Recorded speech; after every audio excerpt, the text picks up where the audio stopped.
Hello everyone, this is CA Prajakta Monde. Hope आप सब लोगों की प्रिपरेशंस बहुत अच्छे से चल रही हैं for the upcoming examination. In this video, I am covering the topic of advanced tax in a kind of short revision video on advanced tax. Cover हम मॉड्यूल से ही करेंगे, शॉर्ट में डिस्कस करते चलेंगे ताकि हमारे पास एग्जामिनेशन के पहले क्विक ओवरव्यू रहे दैट एडवांस टैक्स के क्या क्या प्रोविजंस हमें ध्यान रखने हैं। स्पेसिफिकली एडवांस टैक्स पर नॉर्मली क्वेश्चन थ्योरी पर आ सकता है, बट एडवांस टैक्स से रिलेटेड क्वेश्चन हम लोगों को इनडायरेक्टली भी पूछे जाते हैं, जैसे interest payment, advance tax plus उसका जो इंटरेस्ट पेमेंट होता है उन दोनों को मिला करके क्वेश्चन पूछ लिया, या अब हमारे जो ऑब्जेक्टिव्स वाला पोर्शन आने लगा है उसमें कहीं पर हमें उससे रिलेटेड क्वेश्चन पूछ लिया। सो एक ओवरऑल अंडरस्टैंडिंग हमें एडवांस टैक्स की होना बहुत ही जरूरी है। चलिए, so now what is the meaning of advance tax? Advance tax is basically when you estimate your own tax in advance and during the period of previous year ही हम उस tax को क्या करते हैं, पे करते हैं। नॉर्मल हमारा जो सिस्टम होता है वो क्या होता है, that any tax, any income which is earned in the previous year, tax on that income is paid in the assessment year. तो प्रीवियस ईयर में आप जो भी इनकम कमाते हो आप उस पर टैक्स कब पे करते हो, असेसमेंट ईयर में पे करते हो। एडवांस टैक्स का मतलब होता है कि जिस साल की इनकम है आप उसी साल उस साल की इनकम को एडवांस में असेस करोगे और उसके ऊपर जितना टैक्स आपको लग रहा है कि मेरी इतनी इनकम होगी तो उस पर मुझे इतना इतना टैक्स देना पड़ेगा, वो टैक्स हम पहले से ही पे कर देंगे as a part of advance tax. तो से फॉर एग्जांपल अगर हम हमारे पीरियड की बात करें, assessment year 22-23 that is previous year 21-22, any tax which is paid up to 31st of March 22 that is during the period of your previous year is treated as your advance tax. अब चलें समझते हैं, तो क्या हर व्यक्ति को अपना tax estimate करके एडवांस टैक्स पे करने की जरूरत होती है? नहीं। Under section 208 obligation to pay advance tax arises where advance tax payable is 10,000 और मोर। अगर आपका पेएबल अमाउंट 10,000 से कम है तो फिर आपके ऊपर एडवांस टैक्स की लायबिलिटी नहीं बनती है। चलिए आगे बढ़ते हैं। Now there is a kind of concession, ये भी हमें एग्जामिनेशन में ध्यान रखना है। As I always mention in many of my lectures and videos that income tax में regular provisions के साथ साथ आपको exemptions पर भी ध्यान देना बहुत ज्यादा important होता है। हमें exemption provisions पर से भी questions पूछे जाते हैं। तो इन केस ऑफ सीनियर सिटीजन हमें एग्जेम्पशन दी गई है, ऐसे सीनियर सिटीजन जिनका पैसिव सोर्स से ही इनकम हो रहा है, मतलब इंटरेस्ट वगैरह ऐसी वाली सोर्सेज से ही इनकम है, बिजनेस से कोई इनकम नहीं है, तो उनके ऊपर एडवांस टैक्स की लायबिलिटी को हटा दिया गया है। तो क्या बोला है देखिए कि in order to reduce the compliance burden, any senior citizen who is not having any income under the head PGBP and as 60 और मोर, उन्हें एडवांस टैक्स देने की लायबिलिटी नहीं आती है। अब एडवांस टैक्स देने की लायबिलिटी आना या न आना उसका क्या सेंस है, तो एडवांस टैक्स के जो भी सारे रूल्स हैं अगर हम वो फॉलो नहीं करते हैं तो हमारे ऊपर नॉन कंप्लायंस में दो सेक्शंस में इंटरेस्ट चार्ज किया जाता है, दैट इज 234B और 234C, वो भी हम आगे बात करेंगे। सो अगर हमारे ऊपर एडवांस टैक्स की लायबिलिटी है बट हमने सही तरीके से पेमेंट नहीं किया या पेमेंट ही नहीं किया या फिर जितना करना था उतना नहीं किया, तो you are suppose to pay interest under section 234B and 234C. So now we need to understand that what are the provisions of advance tax. In this case, the senior citizens who are not having income from PGBP are exempted from advance tax. Therefore, even if they do not pay advance tax, उनके ऊपर 234BC का ब्याज जो है वो नहीं लगाया जाएगा। चले बात करें, so एडवांस टैक्स आपको कंप्यूट करना होता है अपने ऊपर अपने हिसाब से, and you are suppose to calculate the tax and pay it to the department. क्या हमें असेसिंग ऑफिसर कोई नोटिस देगा?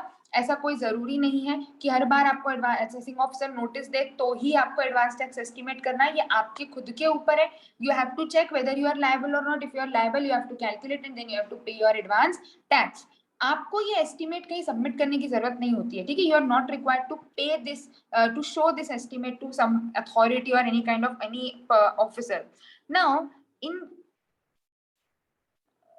case of a person who has already assessed by way of regular assessment, the assessing officer, if he is of the opinion that such person is liable to pay tax, may serve an order. ऐसा कोई obligation नहीं आता assessing officer के ऊपर कि आपने तो notice ही नहीं दिया तो हम एडवांस टैक्स क्यों भरें, ऐसा कोई ऑब्लिगेशन नहीं है असेसिंग ऑफिसर के ऊपर। लेकिन अगर उन्हें लगता है कि हाँ इसके ऊपर लायबिलिटी है तो नोटिस सर्व किया जा सकता है। The total income of latest previous year has been assessed by way of regular assessment for any subsequent year shall be taken as the basis for computation of advance tax payable. किस basis पर बनाया जाता है हमारा पूरा estimate? जो भी latest previous year है जिसके ऊपर असेसमेंट हुआ है, or the total income returned by the assessee in any return of income for any subsequent previous year whichever is higher। मतलब क्या कि जस्ट जो पिछले साल का असेसमेंट हुआ है उसमें जितनी इनकम फाइनलाइज करी है या तो उसको बेस मान सकता है ऑफिसर, या फिर उसके बाद जितने भी साल हो गए हैं उसमें जितनी भी हाई जो जिस ईयर में हाईएस्ट इनकम एस्टिमेट करी गई है उस ईयर दोनों में से विचएवर इज हायर को बेसिस लेकर के एडवांस टैक्स को कंप्यूट करना है। लेकिन ये नोटिस कब तक भेजा जा सकता है? फरवरी की आखिरी तारीख के बाद नहीं, क्योंकि ऑब्वियसली मैंने जैसे बताया कि मार्च 31 तक आपको एडवांस टैक्स भरना होता है। Any time any amount which is deposited up to 31st of March treated as an advance tax. तो आप फरवरी के बाद आप नोटिस दोगे, फिर सामने वाला एस्टिमेट करेगा, तो डिपार्टमेंट के पास भी एक रेस्ट्रिक्टेड पावर है कि फरवरी के बाद आप नोटिस इशू नहीं कर सकते हो। If after sending the above notice but before 1st of March, the assessee furnishes a return relating to any later previous year or any assessment is completed in respect of later return of income, the assessing officer may amend the order for payment of advance tax। तो आपके notice के बाद उस व्यक्ति का return वो हो गया, मतलब सपोज उसने कोई रिटर्न नया फाइल कर दिया, अब आपने तो पुराने बेसिस पर एडवांस टैक्स की लायबिलिटी कंप्यूट करी थी या असेसमेंट अब कंप्लीट हो गया, तो एडवांस टैक्स का लायबिलिटी का जो ऑर्डर है वो फिर से अमेंड किया जा सकता है। ठीक है, if the assessee feels that his own estimate would be less than the one, he can file his own estimate. When the advance tax estimation is higher than the tax computed, then the advance tax shall be paid upon such higher amount। Obviously, in all such cases, tax calculated shall be reduced by the amount of tax deductible at source। ठीक है, तो आपका जो advance tax होता है, advance tax के लिए आपका जो भी टीडीएस वगैरह हो चुका है डिडक्ट, वो भी या डिडक्टिबल है वो आप डिडक्ट करते हो। Tax deductible but not deducted will not be reduced. मतलब सपोज किसी इनकम पर टैक्स कटना चाहिए था, आपकी किसी इनकम पर टैक्स कटना चाहिए था पर नहीं काटा सामने वाले ने, तो फिर आप उसका डिडक्शन नहीं ले सकते अपनी एडवांस टैक्स की लायबिलिटी को कंप्यूट करने के लिए। If only tax has actually been deducted at source, the same can be reduced.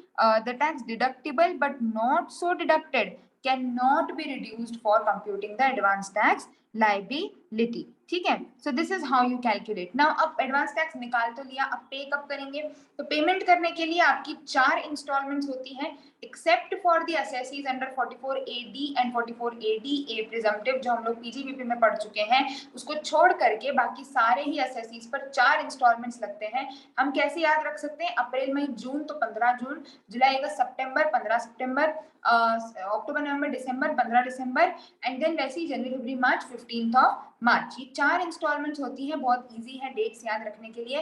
15% first है, then 45, 75 and 100% of your total liability आपको पे करना होता है up to the required dates. Now 15%, 45%, 75%, 100% are cumulative limits.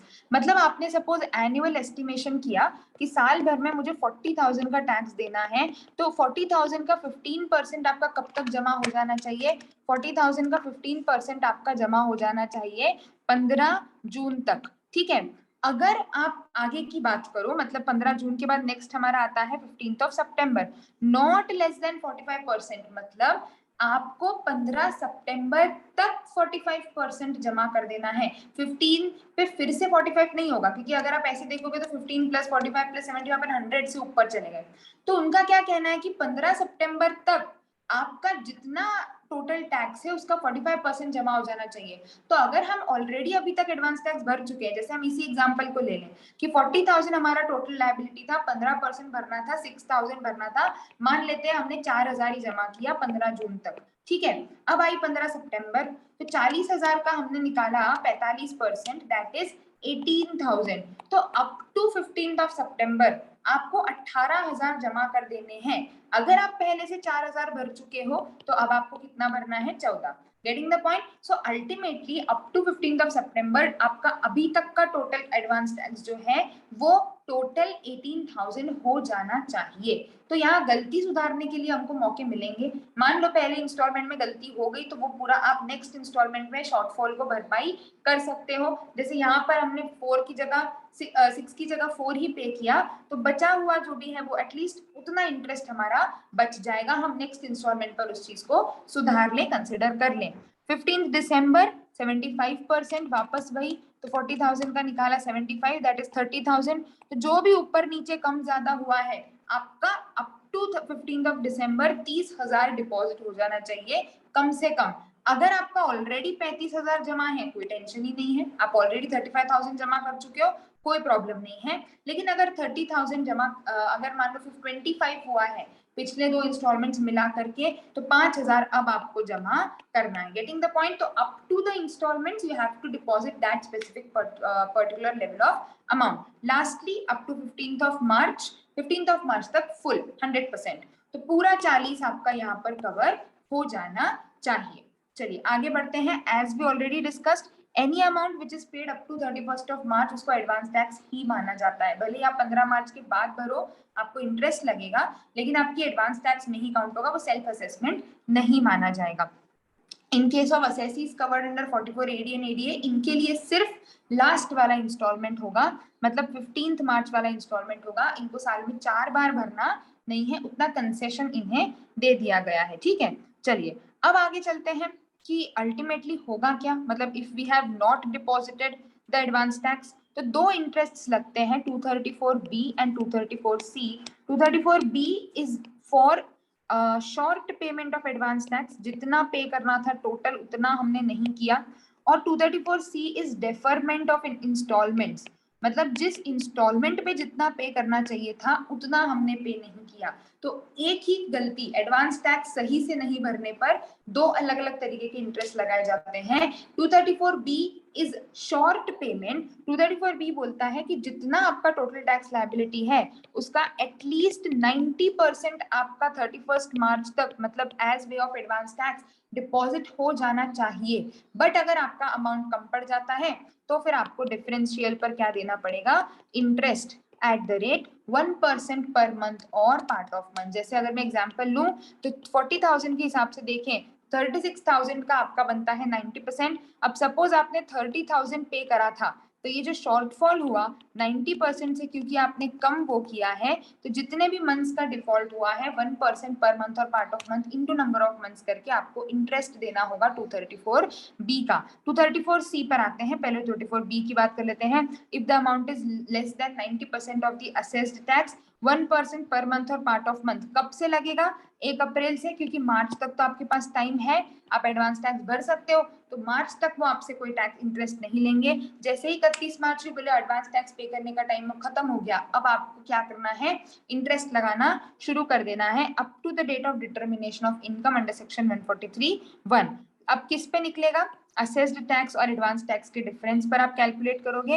And assessed tax मतलब क्या होता है, आपका ग्रॉस जितनी भी टैक्स लायबिलिटी आ रही है माइनस कोई रिलीफ, कोई TDS, जो भी सारी चीजें ऑलरेडी डिडक्ट होनी है वो सब माइनस करके जो बचेगा वो आपका आता है असेस्ड टैक्स, है ना। However, where self-assessment tax is paid by the assessee, interest shall be calculated up to the date of payment of such tax paid under 148 towards the interest chargeable. Therefore, interest shall be calculated at 1% by which the tax so paid together with the advance tax falls short of the assessed tax. मतलब suppose 143(1) के income determination की पहले आपने self assessment के through अपनी पूरी tax liability discharge कर दी, तो उसके बाद फिर आपके ऊपर इंटरेस्ट चार्ज नहीं किया जाएगा। ठीक है, चलो अब चलते हैं आगे। Interest payable for deferment of advance tax. ठीक है, interest payable for deferment of advance tax. तो डेफरमेंट मतलब क्या होता है, पोस्टपोन करना बेसिकली। मतलब आपने पे तो करा या नहीं भी करा जो भी है, बट इंस्टॉलमेंट जितनी जब पे होनी थी उस हिसाब से पे नहीं हुई है। ठीक है, तो क्या होता है हमारा इंटरेस्ट का रेट, इंटरेस्ट का रेट वही है 1% पर मंथ और पार्ट ऑफ मंथ। हर इंस्टॉलमेंट पे डेफरमेंट पर 3-3 महीने का इंटरेस्ट लगाया जाता है, क्योंकि 3-3 महीने का गैप होता है, जून जुलाई अगस्त 3 महीना मतलब सितंबर आते तक. So basically you are having a gap of 3 months in between all the installments. So 3 महीने का इंटरेस्ट लगा के फिर डिपार्टमेंट रुक जाता है कि चलो देखिए अगले इंस्टॉलमेंट में अगर ये सुधार ले तो रोक देते हैं इंटरेस्ट. फिर भी शॉर्टफॉल है, you are again liable to pay interest 3 महीना, फिर 3 महीना और लास्ट इंस्टॉलमेंट क्योंकि 15 मार्च आ चुकी है, अब एक ही महीना बचा है वो भी आधा, बट क्योंकि हम पार्ट ऑफ मंथ को फुल मंथ मानेंगे तो लास्ट इंस्टॉलमेंट में यू हैव टू पे for 1 month. Your interest is to be paid at for 1 month period. So how do we calculate? जैसे हम बात करें सपोज 40,000 वाला एग्जांपल लेकर के चलें तो 15% था, फिर 45% था, फिर 75% था, फिर 100% था. तो हमारा 15% आ रहा था 6,000,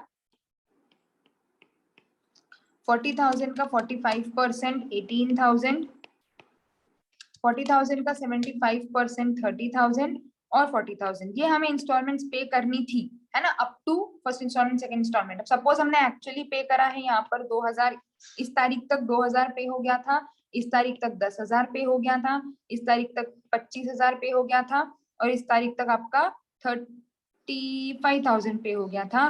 टोटल हम 35,000 पे कर चुके हैं, है ना. तो हमारा यहाँ पर जितने का शॉर्टफॉल हुआ 4,000 पर हमको इंटरेस्ट लगेगा 3 महीने का. फिर जो शॉर्टफॉल हुआ 8,000 का, फिर उस पर लगेगा 1% इंटू 3. फिर जो शॉर्टफॉल हुआ हर इंस्टॉलमेंट पर जितना जमा हो जाना चाहिए था और उस इंस्टॉलमेंट तक एक्चुअली कितना डिपॉजिट हुआ है ये हम लोगों को देखना है. This is how you calculate the interest under section 234C. ठीक है, ये तरीका हुआ हमारा 234C का इंटरेस्ट निकालने का. अब इसी क्वेश्चन में 234B भी लगेगा. 234C लगना बंद होता है 31 मार्च को और 1 अप्रैल से लगना शुरू हो जाता है 234B. सेम पीरियड में दोनों इंटरेस्ट नहीं लगते. तो टोटल हम लोग 31 मार्च तक 35,000 पे कर चुके हैं.